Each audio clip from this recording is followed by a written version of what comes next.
د نړۍ له هیوادونو سره بلد شئ. د کینیا هیواد د لرغون پیژندنې موندنې ښیي چې دغه افریقایي هیواد کې له نن 20 میلیونه کاله وړاندې ژوند شوی. تازه موندنې په ګوته کوي چې له نن 2.5 میلیونه کاله وړاندې کینیا کې انسانان اوسېدلي وو. دغه هیواد د افریقا لویې وچې په ختیځه برخه کې پروت دی او باور دا دی چې د نړۍ د نورو برخو ترڅنګ د افریقا ختیځه برخه هغه سیمه ده چې د انساني تمدن لومړنۍ نښانې لري.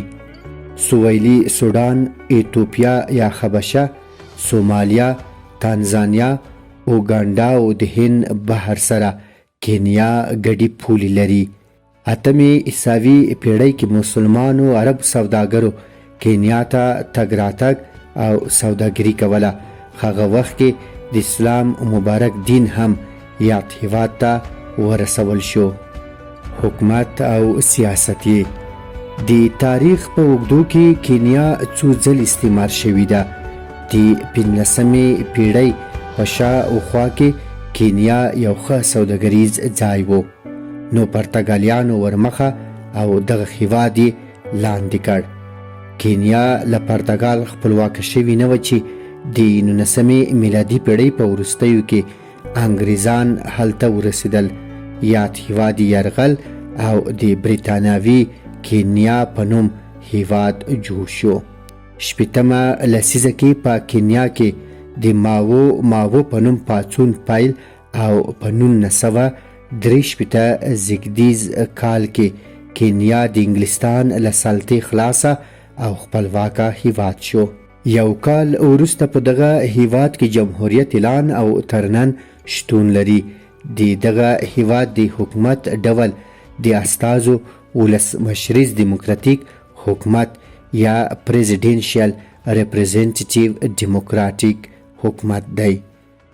د کینیا ولسمشر د 5 کالونو لپاره ټاکل کیږي، خو له 1964 بیا تر نن یوازې 4 ولسمشران په دې هیواد کې تیر شوي دي او لامل هم دا دی چې هر ولسمشر له 10 د ډیرو کلونو لپاره په واک کې پاتې شوی دی. ولسمشر د حکومت او دولت مشر، د پوځ اعلی سرقماندان او میرمنې د هیواد لومړی میرمن وي. دا هیواد نړۍ کې په فساد کې د ککړو هیوادونو له ډلې دی. کینیا د ملګرو ملتونو غړی هیواد دی. د نړۍ د نورو هیوادونو سره د اړیکو ترڅنګ کینیا له خپل 2 ګاونډیو تانزانیا او یوګاندا سره ښې اوږدې او د دوستۍ اړیکې لري.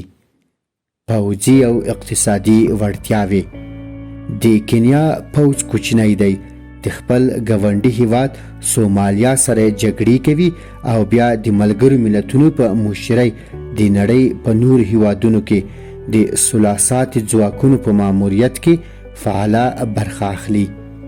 د کینیا د حکومت د نورو برخو په څیر د پوځ دننه هم پراخه فساد شتون لري او د فساد پر وړاندې نړیوالې ادارې هر کال د کینیا د حکومت او د پوځ فساد شمیرې خپروي.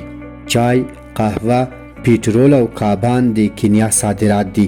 د پاکستان په شمول سعودي عربستان، یوګاندا، تانزانیا، امریکا، انګلستان، عربي متحده اماراتو او یو شمیر نورو هیوادونو سره کینیا سوداګریزې اړیکې پالي. د افریقا په لویه وچه کې کینیا دریم تر ټولو ستر اقتصادي ځواک دی.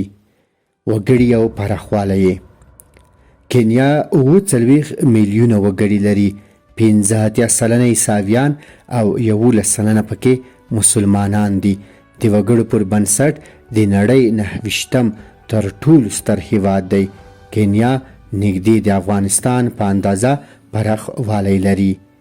د کینیا په اړه 5 په زړه پورې خبرې. لومړی، ښکار په کینیا کې جرم دی.